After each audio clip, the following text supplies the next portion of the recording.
Kalau persoalan digoda ya sering, banyak kali. Makanya Tapi nggak tergoda. kalau saya tergoda berarti pertama sudah kena etik, dan hari ini pasti para pimpinan saya tidak memilih saya.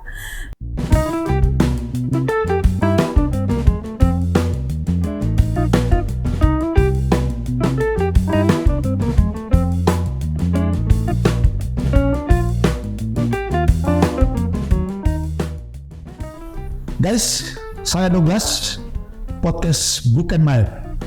Podcast ini edisinya khusus pemilu dan pilkada. Hari ini sedang bersama saya seorang perempuan yang meniti karir sebagai penyelenggara pemilu, Eva Kencem, Ketua Bawaslu Kabupaten Minahasa Selatan. Sehat Bu? Syukur sehat. Gimana seharian? Seharian dari pagi sih sibuk dengan aktivitas rutin di kantor. Saya bagusnya panggil Ibu Ketua, pimpinan atau Mbak Eva ini? Mbak Eva. Buat di atas kita ya. Mbak, saya perhatikan autobiografi Anda ini kompetensinya di bidang pendidikan. Bagaimana ceritanya kok bisa meniti karir di penyelenggara pemilu, apalagi seorang perempuan loh? Ya. Saya memang berkuliah di Universitas Negeri Manado. Memang manakala masuk kampus di tahun 1999, saya memang masuk di kelompok Cipayung. Kebetulan saya masuk di organisasi Gerakan Mahasiswa Nasional Indonesia, yang memang organisasi kita itu banyak melatih bagaimana menjadi pemimpin, ya banyak bicara politik juga. Ya, kenapa tertarik di Bawaslu? Karena di Gerakan Mahasiswa Nasional Indonesia juga kan banyak kita dilatih bagaimana manajemen konflik, bagaimana bicara terkait politik. Bawaslu ini kan penyelenggara pemilu memang lembaga independen, tapi pekerjaannya kan bekerja dalam urusan-urusan sebenarnya kan urusan-urusan politik pula. Karena saya dilatih atau banyak belajar pula di organisasi GMO ini, ya saya tertantang untuk jadi penyelenggara pemilu. Ya kebetulan memang manakala selesai kuliah ada pengalaman menarik karena suami saya pernah jadi penyelenggara pemilu di tingkat kecamatan. Oh, jadi ikut suami maksudnya? Iya, awalnya kan suami jadi penyelenggara tingkat kecamatan. Saya belajar melihat kerja-kerja sebagai penyelenggara pemilu dan saya coba di sini. Pernah juga nih pemantau pemilu? Iya, pernah manakala saya masih mahasiswa. Mahasiswa ya? Iya, tapi mungkin pemantau yang tidak sekeren hari ini mungkin ya. Secanggih hari ini, kalau saya lihat pemantau hari ini kan giat melakukan pelatihan terkait pemantau-pemantau pemilu. Oke. Sampai hari ini sudah berapa periode di pengawas pemilu? Kalau periode kan saya baru masuk periode kedua. Oh, dari ad hoc dulu, Iya. baru ke badan pengawas pemilu. Iya. Tapi sempat dari era ad hoc sudah menjadi penyelenggara pemilu. Iya, kan saya pertama ada di penyelenggara pemilu kan di tahun 2012, dan itu memang masih ad hoc, masih panitia pengawas pemilu kabupaten. Tapi memang hat-trick sampai hari ini di periode kedua, tidak putus-putus, masih dipercaya dan dipilih di sini. Kenapa harus Bawaslu? Tidak KPU misalkan? Seleksi di KPU. Saya di Apa sih keistimewaan Bawaslu sehingga harus ke Bawaslu tidak KPU begitu? Saya pernah mengikuti tes di KPU. Kemarin juga di periode ini kan saya mengikuti 2 tes Bawaslu dan KPU. Tapi manakala diperhadapkan pada hari dan waktu yang sama harus mengikuti tes Bawaslu dan KPU, saya memilih di Bawaslu. Kenapa? Karena memang saya sudah lama di Bawaslu. Dan kerja Bawaslu memang menurut saya selain sudah mendarah daging, tapi juga kerja Bawaslu kan banyak bicara soal bagaimana kita berinovasi, kreatif, tidak kaku. Manakala soal kerja pengawasan kan kita butuh misalkan model pengawasan yang memang sudah ada standar aturan, tapi kan kita harus punya kreativitas terkait dengan strategi pengawasan yang seperti ini di daerah ini seperti apa. Jadi kita terus mengasah diri begitu. Saya senang di sini. Saya pernah di selama berkarya sebagai penyelenggara pemilu di Badan Pengawas Pemilu, pernah nggak digoda atau ditawar-tawar, dirayu oleh parpol atau peserta pemilu gitu dalam kontestasi pemilu? Itu kan sudah 10 atau 11 tahun ya di Badan 11 tahun di Bawaslu. Pernah nggak ada pengalaman semacam itu? Kalau persoalan digoda ya sering, banyak kali. Makanya Tapi nggak tergoda. kalau saya tergoda berarti pertama sudah kena etik, dan hari ini pasti para pimpinan saya tidak memilih saya. Di banyak kesempatan bersama dengan jajaran Detox, saya selalu memesan bahwa kita pasti akan dekat dengan cobaan. Kita akan dekat dengan godaan. Dan di peserta pemilu saya selalu bilang mohon untuk tidak goda kami. Karena saya merasakan betul manakala pada proses tahapan-tahapan memang kita sering dicobai, kita sering digoda dengan banyak hal. Apalagi nomor Mbak Eva ini kan ada di mana-mana. Ya. Di semua partai politik pasti ada. Pola-pola komunikasi baik bisa ya modus-modusnya gitu gimana para politik ini? Banyak, bisa ada yang secara langsung tatap muka, by phone, tapi juga banyak memanfaatkan orang dekat.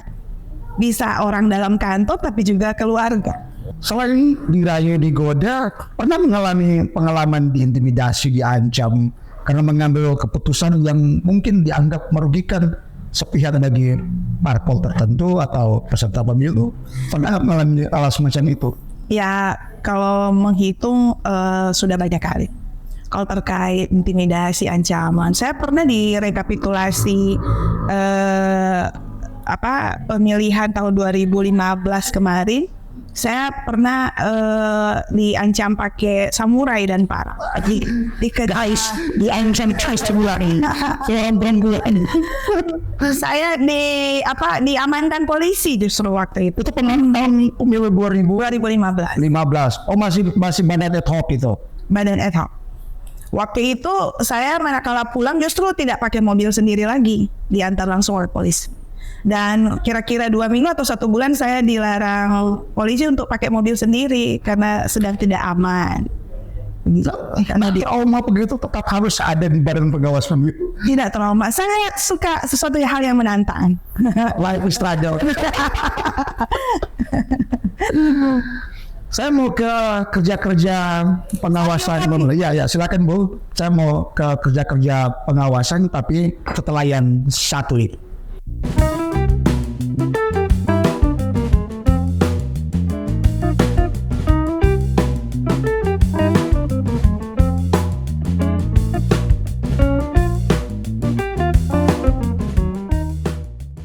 Guys, kembali bersama saya, Mbak Eva.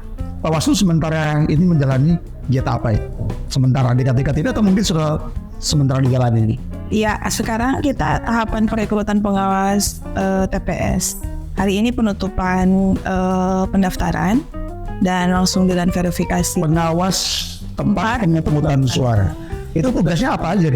Itu melaksanakan tugas di TPS pada hari pelaksanaan pemilu ya? Dia melakukan tugas pengawasan di TPS di satu hari itu, sejak dari awal sampai di perhitungan suara. Oke. Berapa jumlahnya per TPS? Di Binso kan ada 730 TPS. Satu Jadi, TPS satu? Iya, kita merekrut 730. Sebanding itu dengan personil KPU kan KPPS ada 7 itu.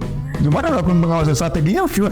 Iya, memang kemarin saya sempat dengar bahwa ada permohonan dari di banyak diskusi sering didiskusikan bahwa kalau boleh pengawas TPS itu ada 2. Manakala misalkan dia ke toilet, dia izin makan, dia apa, siapa yang nanti mengawasi. Tapi memang kita sudah ada strategi khusus.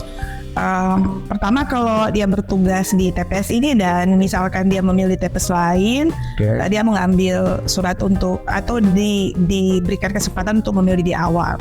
Tapi kalau dia ada urusan lain, misalkan ada izin mau makan, ada pengawas desa yang mungkin akan kita membackup pengawas TPS, membantu manakala dia ada izin. Dia berharapnya tidak sakit.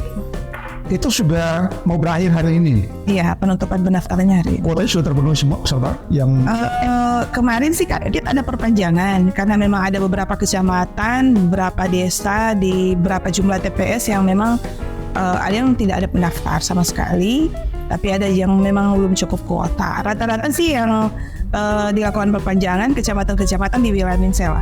Misalnya ya. Misalkan Modo Inding, Maesaan, Pasok Baru. Ini seleksinya ditentukan oleh Bawaslu sendiri atau teman-teman Panwascam sebagai perpanjangan tangan dari Bawaslu? Ya, kewenangan ini kan ada di teman-teman Panwas kecamatan, tapi memang dibantu oleh Panwas kelurahan desa dan kita melakukan monitoring. Ada pesan khusus untuk mereka teman-teman Panwascam supaya dalam proses seleksi ini betul-betul objektif ya, mereka punya integritas, apalagi penyelenggara di tingkat bawah ini kan. Kalau pesan ke teman-teman Panwas kecamatan yang sedang melaksanakan tugas perekrutan, ya saya berharapnya dalam pelaksanaan perekrutan ya berusaha untuk memastikan calon pengawas TPS itu adalah orang-orang yang punya integritas baik, tidak berafiliasi dengan partai politik, dan benar-benar penduduk di wilayah setempat yang mengetahui kondisi kewilayahan. Bagaimana kalau mereka seperti pengalaman di KPU kemarin, di KPPS itu kan ada orang mendaftar KPPS tapi dia namanya muncul di sipol, ya, tercatut istilahnya. Nah, kalau di teman-teman Bawaslu sendiri misalkan nanti ada pendaftar TPS lalu namanya dia bukan anggota atau pengurus parpol tapi namanya ada di sipol. Bagaimana langkah Bawaslu mengatasi semacam itu? Ya memang kalau yang sekarang yang kita arahkan ke teman-teman Panwas kecamatan, manakala ada pendaftar yang lebih dulu kan kita juga meng-cross check. Kalau ada di sipol ya kita terima dulu. Tapi kalau ada pendaftar lain kita menyarankan untuk tidak memilih orang yang ada dalam sipol. Kita benar-benar mau memastikan bahwa pengawas pemilu itu bersih dari hal-hal yang sifatnya berurusan dengan partai politik. Mbak Eva, tahapan kampanye sudah dimulai sejak Desember kemarin sampai hari ini. Ada nggak yang ditemukan pelanggaran-pelanggaran dari partai politik atau tim kampanye calon presiden? Ya, banyak sih temuan termasuk laporan yang sudah masuk di sini terkait dengan pemasangan outbangga, terkait dengan rapat-rapat terbatas dan sebagainya. Ada yang beberapa yang sedang kita proses penanganan pelanggaran, tapi memang tidak bisa saya publis karena sedang dalam proses penanganan. Ada pula yang masih sedang dalam penelusuran kita, karena itu baru sifatnya informasi awal, jadi masih dilakukan penelusuran. Kemarin proses peripatan surat suara sendiri, Bawaslu menurunkan banyak personil untuk melakukan pengawasan di sana. Ya, sejauh ini yang saya pantau mungkin beda dengan sebelum-sebelumnya. Kertas suara yang dipantau oleh kita hari ini jarang ditemukan kertas suaranya rusak. Saya juga diskusi dengan Pak Ketua KPU. Pak Ketua KPU bilang sebelum mengirim ke sini kertas suaranya sudah disortir, sehingga yang datang ke sini dipastikan mungkin minim dari yang namanya kerusakan. Sehingga memang yang kita awasi ada sih yang kita temukan 1-2 dalam setiap pelipatan, tapi tidak seperti sebelum-sebelumnya mungkin banyak. Ini sangat sedikit. Mbak Eva, ini beberapa rumor yang beredar, informasi bahwa KPU kemungkinan besar akan mempercepat pelaksanaan pilkada di bulan September. Jadi seperti jadwal di bulan November, karena beberapa pertimbangan termasuk Kemendagri juga sempat mengatakan pernyataan semacam itu.